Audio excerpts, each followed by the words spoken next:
जो second part है इस चैप्टर का वो है इन्फ्लेशन। ठीक है, बेसिकली हमने फर्स्ट पार्ट जो था वो हम कल कर चुके हैं, उसमें ये था बैंकिंग का पढ़ा हमने, बार्टर सिस्टम के बारे में पढ़ा, सॉरी बैंकिंग नहीं पढ़ा हमने, बार्टर सिस्टम के बारे में पढ़ा, और हमने पढ़ा कि मनी क्या होता है, उसका क्या काम है। ठीक है, आज हम ये पढ़ने वाले हैं कि ये जो टॉपिक है इन्फ्लेशन वो क्या कहता है। जनरली एक आम आदमी को पूछे, कॉमन पर्सन को अगर हम पूछते हैं इन्फ्लेशन का मीनिंग क्या होता है, ठीक है, तो वो आंसर देगा inflation means a rise in the general price level, कि अभी जो दाम है कोई भी चीज के, ठीक है, उसमें अगर बढ़ोतरी होती है मतलब इंक्रीमेंट देखने को मिलता है, उसे इन्फ्लेशन कहते हैं, ऐसा कॉमन पर्सन कहेगा। Generally people consider inflation to be rise in the price of goods and services. Generally कोई भी लोग होगा, कोई भी इंसान होगा, कोई भी कॉमन पर्सन होगा, वो यही बोलेगा कि कोई भी चीज वस्तु या कोई भी सर्विसेज हम जो प्रोवाइड करते हैं अलग अलग लोग, उसमें अगर बढ़ोतरी देखने को मिलती है, इंक्रीमेंट देखने को मिलता है, उसे हम कहेंगे इन्फ्लेशन। ऐसा आम आदमी बोलते हैं, पर फिर भी थोड़े बहुत डिफरेंसेस है जो हम डेफिनेशन में एकदम क्लियर कर लेंगे। तो मीनिंग आए तब तुमको ये दो पॉइंट लिखने हैं, डेफिनेशन में तुमको ये दोनों का डेफिनेशन लिखना है। A situation of excess demand over supply of good is called inflation, is according to AP Lerner। ठीक है, डॉक्टर एपी लर्नर ने क्या कहा, एक ऐसी सिचुएशन होना जिसके अंदर डिमांड और सप्लाई में डिमांड ज्यादा हो। ठीक है, डिमांड ज्यादा हो, सप्लाई पूरी नहीं कर पा रहे हैं, उसे कहते हैं इन्फ्लेशन, ऐसा वो बोल रहे हैं। दूसरा डॉक्टर एसी पिगो ने क्या कहा है, inflation is said to occur when monetary income rises faster than the real income. Monetary income का मतलब ये होता है कि जो हम खर्चा करते हैं, सॉरी, जो इनकम हमारे पास आती है, ठीक है, और सारे एक्सपेंसेस हटाने के बाद जो हम खर्चा करेंगे, ठीक है, वो खर्चा हम नहीं पूरा कर पाते। क्यों? क्योंकि जो मार्केट में चीजें के भाव है वो बढ़ चुके हैं। ठीक है, इसलिए इसने इनडायरेक्टली कहा है कि मॉनेटरी इनकम के जो तुम्हारा जो पैसा है, मॉनेटरी इनकम जो है, जो तुम पैसा बचा लेते हो, सेव कर लेते हो, उसके जो खर्चे करने होते हैं, वो वाला जो जो हिस्सा होता है सैलरी में से, इनकम में से, वो इनकम के कंपैरिजन में बाहर के जो रियल इनकम है वो ज्यादा तेजी से बढ़ जाती है, तो उसे इन्फ्लेशन कहते हैं, वो सिचुएशन को इन्फ्लेशन कहते हैं, ऐसा डॉक्टर एसी पीगू ने कहा है। ठीक है, यहाँ तक कोई डाउट? No sir. ठीक है, ये दो। अभी तुमको पढ़ना है कैरेक्टरिस्टिक्स ऑफ इन्फ्लेशन। ठीक है, तो कैरेक्टरिस्टिक्स ऑफ इन्फ्लेशन में ये है कि उसमें टोटल 4 पॉइंट्स है।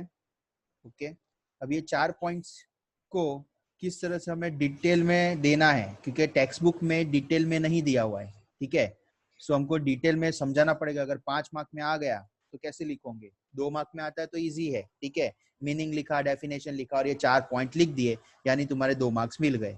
पर अगर तुमको 5 मार्क्स में पूछेंगे तो तुम क्या करोगे, तो तुमको पहले इंट्रोडक्शन लिखने का जो मैंने स्टार्टिंग में समझाया था, उसके बाद मीनिंग लिखोगे जो अभी मैंने सिखाया, फिर डेफिनेशन लिखेंगे जो तुमको अभी समझाया, फिर ये 4 पॉइंट लिखोगे, ठीक है, जो मैं अभी समझाने वाला हूँ, और उसके बाद फिर तुम्हें क्या करना है, तो उसको डिटेल में तुम्हारे ओन वर्ड्स में तुम्हें समझाना है। इसमें कुछ ऐसा दिया नहीं है, ठीक है, टेक्स्ट बुक में। सो यहाँ पे मैं बता देता हूँ, constant rise in price level first point है, फिर है price rise in all sector of economy, purchasing power decrease मतलब वैल्यू ऑफ मनी कम हो जाती है, the rise in price level after full employment is inflation. ठीक है, ये 4 पॉइंट्स है, कैरेक्टरिस्टिक्स है। किसकी कैरेक्टरिस्टिक्स है, तो इन्फ्लेशन की। मतलब ये 4 ऐसी चीज है जो हम बोल सकते हैं कि इसकी वजह से इन्फ्लेशन है, या फिर ये है, ये सिचुएशन है इसलिए इन्फ्लेशन है, ऐसा हम बोल सकते हैं। फर्स्ट है, हर लेवल पे, हर जगह पे कांस्टेंट प्राइस बढ़ता जा रहा है। तुम एग्जांपल भी इसमें बता सकते हो कि आज जो भाव था मिल्क का, वो इतना था, 25 पर लीटर था, 2-3 साल के बाद उसका प्राइस बढ़ता जा रहा है, फिर उसके बाद और बढ़ रहा है, तो ज्यादातर बढ़ता जा रहा है, इसे कहते हैं it is a situation of a inflation. इस तरह से तुम समझा सकते हो। कोई भी गोल्ड का भाव ले लो, ठीक है, प्रॉपर्टी का भाव ले लो, ठीक है, इस तरह से तुम कर सकते हो। So constant rise in price level, हर एक जगह पे प्राइस बढ़ रहा है, उसे हम कहेंगे inflation. Price rise in all sector of the economy, all sector का मतलब होता है टोटल 3 सेक्टर होते हैं, एक होता है प्राइमरी सेक्टर, एक होता है सेकेंडरी सेक्टर और एक होता है टर्शरी सेक्टर। टर्शरी सेक्टर का मतलब होता है सर्विस सेक्टर। ठीक है, प्राइमरी सेक्टर में एग्रीकल्चर और एग्रीकल्चर रिलेटेड चीजें आती है, ठीक है, उसकी सारी उसके जैसी चीजें हम बेच सकते हैं या उसको उगा सकते हैं, क्रॉप जो प्रोडक्शन करते हैं वो सब प्राइमरी में आता है। सेकेंडरी में क्या आता है, तो जो चीजें हम बनाते हैं, मैन्युफैक्चर करते हैं कंपनी के अंदर, इंडस्ट्री सेटअप करते हैं, उसे कहते हैं सेकेंडरी सेक्टर। और जो थर्ड होता है वो होता है टर्शरी। टर्शरी को हम बोल सकते हैं सर्विस सेक्टर, जहाँ पे हम सर्विसेज प्रोवाइड करते हैं। तो ये तीनों लेवल पे हर जगह पे अगर प्राइस बढ़ रहा है तो उसे सिचुएशन को कहते हैं इन्फ्लेशन। तुम एग्जांपल दे सकते हो, ठीक है। परचेसिंग पावर डिक्रीजिंग, जो परचेस करने की पावर जो होती है वो कम हो जाती है, मैं चीज खरीद नहीं पा रहा क्योंकि महंगी हो गई है, ठीक है, उसे इन्फ्लेशन कहेंगे, ठीक है, वैल्यू ऑफ मनी बढ़ जाती है। The rise in price level after full employment is inflation.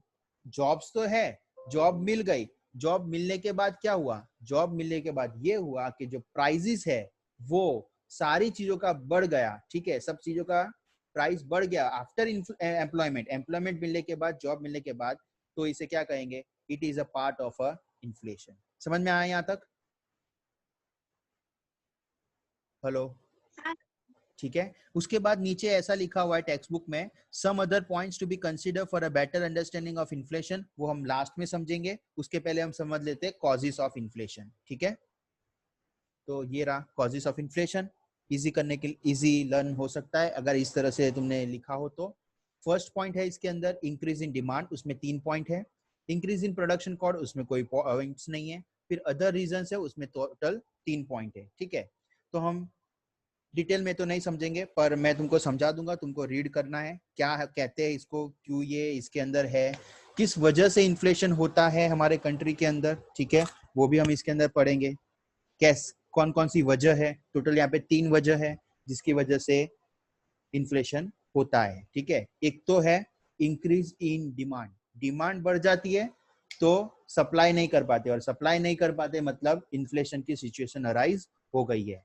और दूसरा एक कंडीशन है कि इंक्रीज इन प्रोडक्शन कॉस्ट, कोई चीज बनाने वाली कंपनी है, कोई प्रोड्यूस करती है कोई चीज, प्रोडक्शन डिपार्टमेंट है, उसमें प्रोडक्शन कॉस्ट बढ़ जाती है तो गुड्स के प्राइस जो होंगे वो बढ़ जाएंगे, सर्विसेज के प्राइस है वो बढ़ जाएंगे।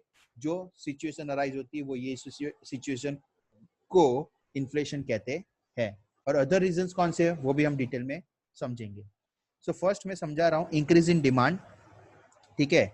इंक्रीजिंग डिमांड में एक पॉइंट याद रखना, इसके अंदर डिमांड पुल इन्फ्लेशन एक वर्ड आता है, उसका मतलब समझना जरूरी है। तुमको पता चल गया कि जब डिमांड बढ़ जाती है तो सप्लाई हम पूरा नहीं कर पाते, सप्लाई नहीं कर पाते, जब हम सप्लाई नहीं कर पाते लोगों तक तो वो इन्फ्लेशन क्रिएट हो जाता है, ठीक है। तो ये तो तुम लिखने वाले हो उसके अंदर।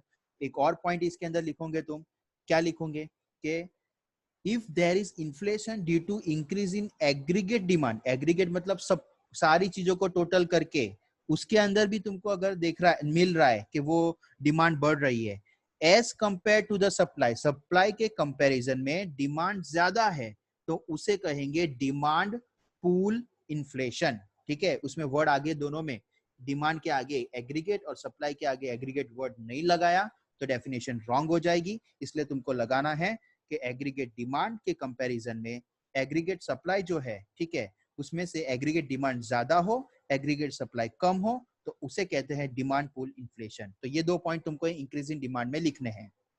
फिर आएगा A point, increase in supply of money, ठीक है। किस तरह से हम मतलब किस तरह से इंक्रीज होता है मनी का सप्लाई और उसके कारण इन्फ्लेशन वाली सिचुएशन अराइज हो जाती है, ठीक है। हम क्या पढ़ रहे हैं, कॉजेस ऑफ इन्फ्लेशन, ठीक है, किस वजह से इन्फ्लेशन होता है, तो हम पढ़ते हैं। अब इसके अंदर ऐसा कॉन्सेप्ट है, इकोनॉमिक्स जो लोग होते हैं, ठीक है, वो लोग इस पे रिसर्च करते हैं, तो वो लोग ने बताया हुआ है, according to them if there is an increase in money in a state the individual can earn more money because of which the demand of necessities increases। मतलब इसमें ऐसा बोला है कि अगर कोई भी स्टेट है, कोई भी कंट्री है, उसके अंदर मनी बढ़ जाता है, मनी सर्कुलेशन बढ़ जाता है, तो इनकम भी बढ़ जाएगी, ठीक है। इंडिविजुअल्स जो काम कर रहे हैं, लोग काम कर रहे हैं, उनकी इनकम भी बढ़ जाएगी।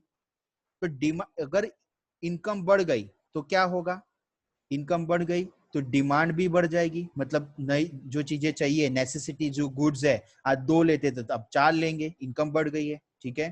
तो ये कंडीशन अराइज हो जाती है। जब ये कब हो सकता है, जब सप्लाई ऑफ मनी ज्यादा है, पैसा ज्यादा फ्लो हो रहा है, पैसा का जो सर्कुलेशन है वो कंट्री में ज्यादा हो रहा है, ठीक है, तब ये होता है। Against this increasing demand the supply remain steady. तो जो सप्लाई है वो तो वैसा का वैसा रह रहा है, पर जो इनकम है वो बढ़ रही है, लोगों की डिमांड बढ़ रही है। सप्लाई पैसे का तो वैसा का, सप्लाई जो है, ठीक है, वो तो वैसा का वैसा ही रह रहा है, क्योंकि उससे कोई लेना देना नहीं है, डिमांड और सप्लाई का डायरेक्ट कॉन्टेक्ट नहीं है, डिमांड का सप्लाई से डायरेक्ट कॉन्टेक्ट नहीं है, इनडायरेक्ट कॉन्टेक्ट है। अगर डिमांड बढ़ती है तो सप्लाई बढ़ाना पड़ेगा, ठीक है, इस तरह से होता है इसमें। Leading to increase in price and inflation, तो इसकी वजह से क्या होता है, सप्लाई तो वैसा का वैसा रहता है, लोगों में डिमांड बढ़ गई, लोगों में डिमांड बढ़ गई तो क्या होगा, इन्फ्लेशन वाली जो क्राइटेरिया है वो यहाँ पर अप्लाई हो जाएगी। समझ में आया यहाँ तक first point? Hello, first point समझ हाँ में? सर। हाँ, इसमें एक और चीज बताना चाहूंगा। एक मैचअप है, मैचलब करके एक व्यक्ति है, इकोनॉमिस्ट है, वो यहाँ पे ऐसा कहते हैं, too much money chases too few goods causes inflation. ज्यादा पैसा होगा तो लोगों की डिमांड ज्यादा होगी, और उससे क्या होगा, गुड्स तो उतने ही है, सप्लाई तो उतना ही है, मतलब चीजें उतनी ही है, डिमांड बढ़ गई है, उसके कारण इन्फ्लेशन हो जाता है, ऐसा मैचलब ने कहा है, ठीक है। अभी सेकंड पॉइंट पे जाते हैं, increase in government expenditure. Public भी लिख सकते हो, गवर्नमेंट भी लिख सकते हो, दो में से जो लिखना चाहो। इसमें क्या होता है, और इसकी ये जो पॉइंट है उसकी वजह से इन्फ्लेशन किस तरह से बढ़ता है। तो government of developing countries like India is involve in economic development of the country. हमारी जो सरकार है, ठीक है, वो, हमारी कंट्री डेवलपिंग है इसलिए वो डेवलप्ड कंट्री बनाना चाहती है हमारी सरकार, ठीक है, उसमें वो लोग इन्वॉल्व है, काम कर रहे हैं, इकोनॉमिक डेवलपमेंट अच्छे से चल रहा है। Government incurs expenditure after installing infrastructure, utilities, employment देना, फिर अलग अलग चीजें प्रोवाइड करना, तो सरकार के पास बहुत खर्चा है, ठीक है। क्यों? क्योंकि हमें डेवलपिंग में से डेवलप बनना है तो खर्चा करना पड़ेगा, अच्छे रोड बनाने पड़ेंगे, अच्छी फैसिलिटीज देनी पड़ेगी, ठीक है, लोगों को जॉब्स देनी पड़ेगी, नया नया इंफ्रास्ट्रक्चर बनाना पड़ेगा, बड़ी बड़ी बिल्डिंग्स बनानी पड़ेगी, तो इसमें खर्चा बहुत हो जाता है। और ये जो खर्चा हो जाता है तो खर्चा कहाँ से आता है, लोगों से आता है, ठीक है, सरकार के पास। तो लोगों के पास से सरकार के पास आता है, तो लोगों के पास पैसे की शॉर्टेज हो जाती है, और इसके कारण इन्फ्लेशन की कंडीशन अराइज होती है, ठीक है।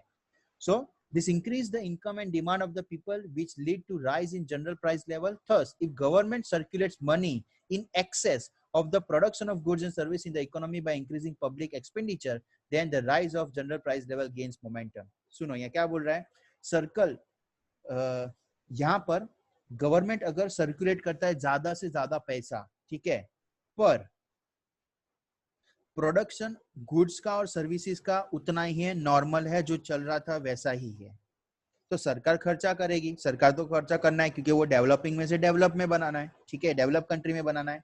और इसके कारण क्या होगा, तो कोई भी चीज वस्तु है, सरकार को पैसा चाहिए तुमसे, ठीक है, तो टैक्स बढ़ा देंगे, चीजों के भाव बढ़ा देंगे, ठीक है, इसकी वजह से प्राइस बढ़ जाती है, और जब प्राइस बढ़ जाती है ना, इन्फ्लेशन इस वजह से क्रिएट हो जाता है। ये एक पॉइंट है, समझ में आया? हाँ सर। थर्ड पॉइंट है ओवर पॉपुलेशन। जिसके पास टेक्स्ट बुक हो ना, वो अच्छे से समझ सकता है, जब ये पॉइंट यहाँ पे दिखा रहा और मैं जब टेक्स्ट बुक में से बोल रहा हूँ तो वो सब अंदर होगा, ठीक है, तभी मैं बोल रहा हूँ, क्योंकि मैं देख के बोल रहा हूँ। In India there is 2% of annual increase in population. हर साल 2% लोग बढ़ जाते हैं, मतलब अगर सपोज अभी 135 करोड़ है हमारे कंट्री में, ठीक है, तो उसमें अगले साल देखेंगे तो पता चलेगा कि 2% बढ़ गए लोग, ठीक है, इस तरह से leading to increase in demand. तब 2% बढ़ जाते हैं लोग, ठीक है, तो क्या होगा, डिमांड भी बढ़ेगी, क्योंकि लोग बढ़ रहे हैं तो डिमांड भी बढ़ेगी चीजों की। The increasing population cause increase in demand of basic requirements, and when the supply is insufficient, the price level increases. तो क्या होता है, जैसे जैसे पॉपुलेशन बढ़ती है वैसे वैसे बेसिक रिक्वायरमेंट की जो चीजें हैं, ठीक है, उसके डिमांड बढ़ जाएगी। जब ऐसी चीजों में डिमांड बढ़ जाती है तो सिग्निफिकेंटली क्या होता है कि सप्लाई उतना ही है, सेम रहता है, ठीक है, जिसके कारण प्राइसेस चीजों के बढ़ जाते हैं। When the population is constant but their purchasing power increases, due to rise of their income there is an increase in price level. ऐसा भी होता है, चलो मान लेते हैं पॉपुलेशन कांस्टेंट है, उतना ही है, बढ़ नहीं रहा है, पर कमाने वाले की इनकम जो है लोगों की वो बढ़ गई, ठीक है, परचेसिंग पावर बढ़ गया, आप परचेस कर सकते हैं, कोई भी चीज परचेस करनी है तो क्या होगा, तो भी यही होगा कि जब भी इनकम बढ़ जाती है तो लोगों की डिमांड भी बढ़ जाएगी, ठीक है, मेरे को एक चीज चाहिए थी अब 2 लूंगा, 2 चाहिए तो अब 3 लूंगा, ठीक है, इस तरह से हो जाता है। तो इस तरह से जब होता है तब डिमांड बढ़ जाती है, तो सप्लाई तो वैसा का वैसा है, तो सप्लाई वैसा का वैसा है और डिमांड बढ़ गई है तो प्राइसेस चीजों की बढ़ जाती है, जो क्रिएट करता है कंडीशन इन्फ्लेशन के लिए। समझ में आया ये ओवर पॉपुलेशन। हाँ सेकेंड पॉइंट है इंक्रीज इन प्रोडक्शन कॉस्ट, उसमें कोई सब पॉइंट्स नहीं है, ठीक है, मैं समझा देता हूँ किस तरह से होता है इसके अंदर, कि प्रोडक्शन कॉस्ट बढ़ जाती है ना, अगर कंट्री में अगर जो भी चीज बना रहे हैं तो उसकी कॉस्ट अगर बढ़ जाती है तो इन्फ्लेशन क्रिएट हो जाता है, ठीक है।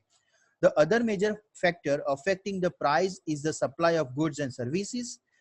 Supply oriented economists believe that when there is an increase in production cost, there is an increase in price. जब भी प्रोडक्ट कॉस्ट में इंक्रीमेंट देखने को मिलता है, जब प्रोडक्शन कॉस्ट बढ़ जाती है तो प्रोडक्शन कॉस्ट बढ़ जाएगी तो गुड्स होगी, चीजें होगी, उसके तो भाव बढ़ने ही है।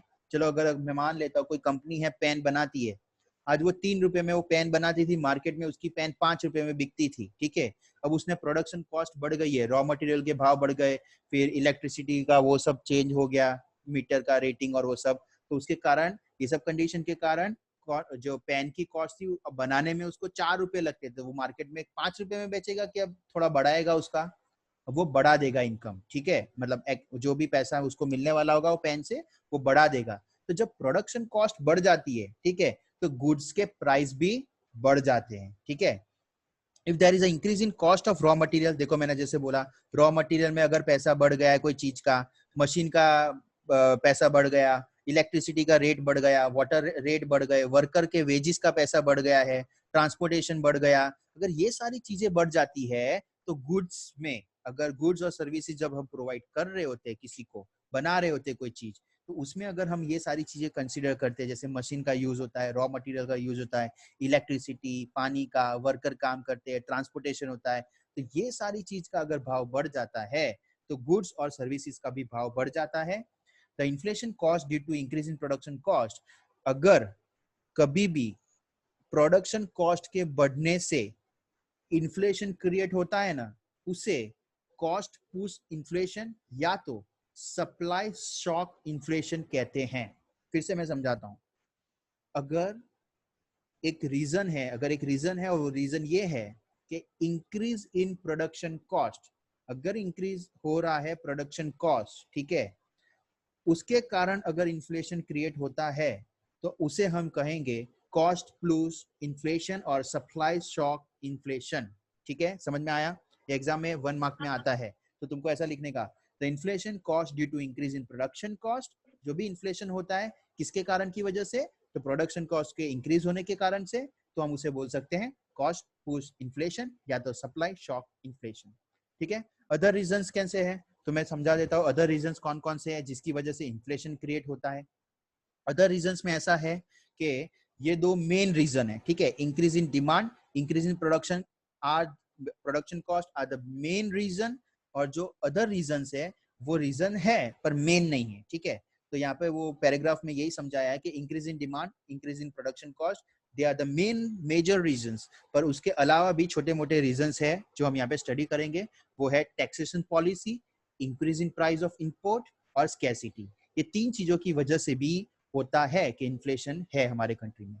तो फर्स्ट है टैक्सेशन पॉलिसी, उसमें ऐसा है the taxation policy of government causes inflation, the high increase in tax rates increase the production cost and the product which lead to rise in inflation. देखो टैक्सेशन पॉलिसी में क्या होता है, suppose आज मान लेते हैं 3%, अगर होटल में हम खाना खाने जाते हैं, ठीक है, चलो होटल का निकालो, वो तो हमारे लिए हो गया,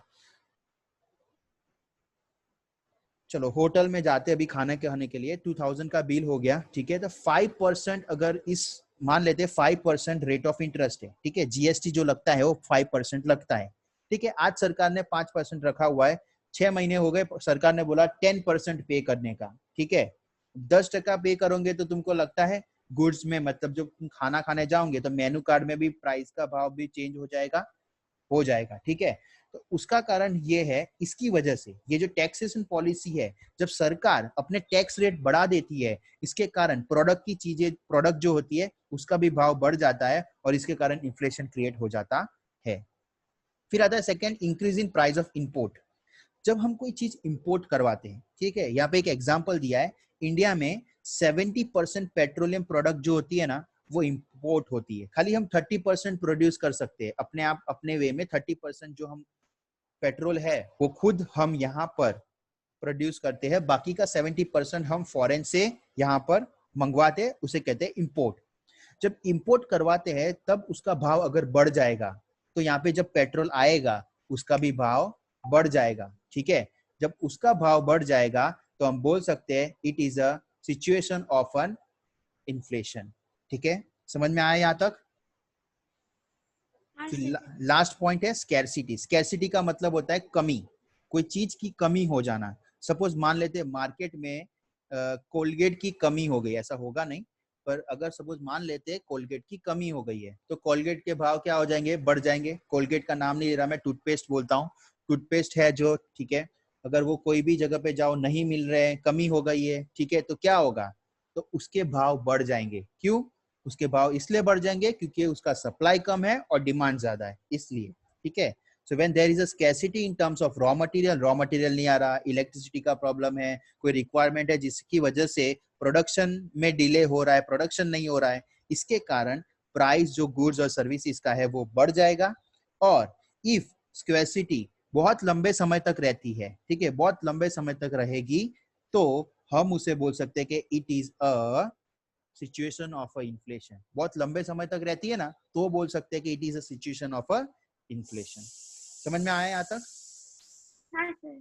ठीक है, ये खत्म हो गया यहाँ पर कॉजेज ऑफ इन्फ्लेशन। अभी एक लास्ट मैंने तुमको बीच में छोड़ दिया था, ठीक है, टेक्स्ट बुक 32 पेज नंबर पे, के अलग अलग दूसरे भी वे है जिससे हम इन्फ्लेशन का पता लगा सकते हैं, ठीक है, कि ये इन्फ्लेशन कह सकते हो तुम। थोड़े पॉइंट्स है इसके अंदर जो हम स्टडी कर लेते हैं फटाफट। When government has kept control over and suppresses increase in price level via rules, जब गवर्नमेंट कुछ कंट्रोल कर रही है कुछ चीजों को, ठीक, कुछ चीजें होती है जो गवर्नमेंट के कंट्रोल में है और उसमें कुछ प्राइस लेवल में वो चेंजेस करते हैं, लॉ है, कायदा है, कुछ सब्सिडी दे देते हैं कुछ चीजों में, कोई रूल मतलब प्राइस बढ़ा भी सकते हैं, कम भी कर सकते हैं। It is considered inflation even if there is no price rise. तो सरकार अगर इसमें कोई चेंजेस करते हैं, भले प्राइस चेंज ना करे, प्राइसेस को वैसा का वैसा रखे, पर रूल्स इंपोर्ट कर रहे हैं, मतलब उसके ऊपर रूल्स लागू कर रहे हैं, उसे कहेंगे सप्रेस्ड इन्फ्लेशन। वो इन्फ्लेशन ही है पर उसे सप्रेस्ड इन्फ्लेशन कहा जाता है। दूसरा point, if in an economy for a shorter period of time if there is an increase in the price of limited goods and services then it is not a inflation। थोड़े समय के लिए जब कोई चीज का प्राइस बढ़ जाता है, थोड़े समय के लिए, यहाँ पे टाइम लिमिट नहीं बोला है, पर थोड़े समय के लिए अगर वो चीज का भाव बढ़ जाता है, फिर नॉर्मल वो वैसा का वैसा जो प्राइस था वो हो जाता है, तो उसे इन्फ्लेशन नहीं कहेंगे। तीसरा point, when some factor of production unemployed and there is a price rise, कोई चीजों की वजह से बहुत सारे लोग अनएम्प्लॉयड है, फैक्टर ऑफ प्रोडक्शन मतलब चार चीज, लैंड, लेबर, कैपिटल, एंटरप्रेन्योर, ये चार चीजों की वजह से कोई अनएम्प्लॉयड रह जाता है तो उसकी वजह से प्राइस राइज होने के चांसेस है।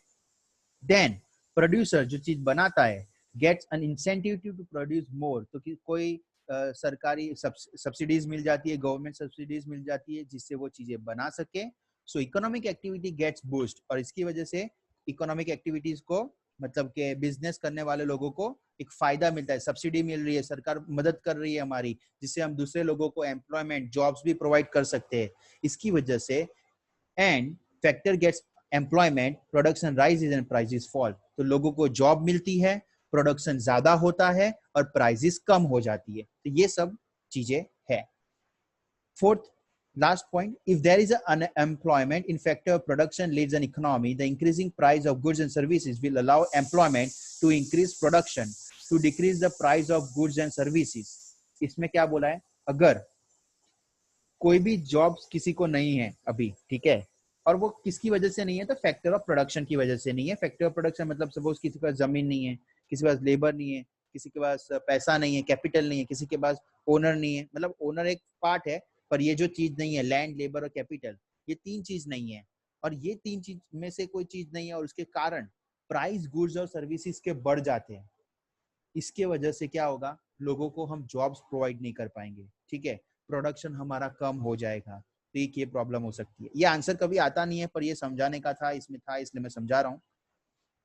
Therefore, the increase in price level in all the sector of economy, even after full employment, is considered inflation and it proves to be harmful for economy. फिर भी, और ये सब कारण की वजह से, ठीक है, ये सब जो कारण हमने ऊपर देखे उसमें से अगर प्राइस बढ़ जाती है हर एक सेक्टर में, प्राइमरी सेक्टर में, सेकेंडरी सेक्टर में, टर्सरी सेक्टर में, और उसके कारण लोगों को जॉब्स तो है पर प्राइसेस बढ़ रही है, फिर भी ये एक इन्फ्लेशन कहा जाएगा और ये बहुत ही हार्मफुल है हमारे कंट्री के लिए, हमारे इकोनॉमिक डेवलपमेंट के लिए, जो ये प्राइस जब बढ़ जाती है सेक्टर्स में तब ये ऐसा हो सकता है।